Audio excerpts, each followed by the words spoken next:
مثلا سحر، مثلا میگم دخترم که بختم بسته شده، منو جادو کردم. به خدا بخت بسته داریم اینجا؟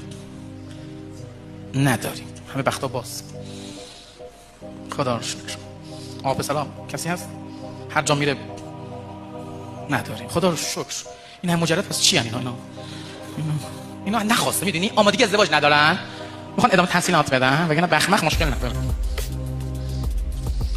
خب اما سحر درست یا خرافاته؟ درست. واتبعوا ما تتلو الشياطين على ملك سليمان وما كفر سليمان ولكن الشياطين كفروا يعلمون الناس السحر.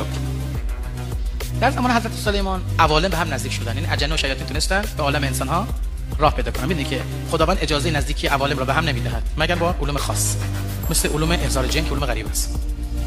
شما به هیچ عنوان نباید احضار جن داشته باشید، احضار روح داشته باشید، چون دست بردن به کار الهیه و از نیروهای شیطانی باید مدد بگیرید. خب در زمان حضرت سلیمان خود خدا اجازه داد شیاطین تجسد پیدا کنن، تجسم پیدا کنن، اجنه بیان در عالم انسانی که به شکل بعضی میگن بوزینه اومدن، بعضی میگن به شکل دیگه اومدن، کار ندارن، بعضی میگن به شکل انسان‌های قوی هیکل اومدن، قابل بحث هم اینا. خب چه اتفاقی افتاد؟ اینا نامردی کردن. یعلمون الناس السحر، مردم سحر را آموزش دادن، نباید یاد میدادن، دادن. علوم شیطانی را به انسان‌ها آموزش دادن. از اون روز به بعد سحر در کره زمین وجود داره و این نیرویی که میشه با این نیرو خیلی دست پیدا کرد. سحر میدونستید الان سحر هست. شما میتونید با سحر خیلی کار انجام بدی، خیلی کارها. ترسیدت ها؟ مثلا میتونی یک کلمه رو بنویسی وسط نصف کنی بنویسی خونه ما، من و خانم فردا طلاق میگیریم.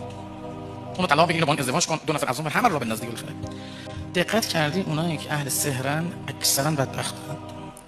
نمونه کوچیکی از اوراد سحر اینو هر جایی نگید، همین دعا نویسیاست، مواظب باشید.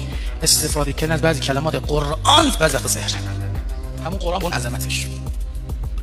قرآن رو جور دیگه بنویسی، کار دیگه انجام بدی، میشه سحر مطلق. حواست جمع کن. و این نیروی شیطانیه. حالا برو دعا نویس، پر توی شهرها. حالا برو دعا نویس. بعد تو خالم میزنه. تو خال میزنه. چون نیروهای شیطانی قشنگ تو خال میزنه. میگه فلانی اینجوری میشه، بعد اینجوری میشه، بعد دقیقاً هم میفته. شک نکردی اینقدر قشنگ تو خال میزنن؟ خواهش آقا دعا نویسی دیگه به خدا. بعد دقت کردی همشون بیغولا میشینن. میگن انقدر انرژی منفی زیاده رو خودشون اثر مستقیم داره. چرا اگر طبیعی بودی سر خود دوانی، چرا خودشون خوشبخت نمیشن؟ اکثرا مشکل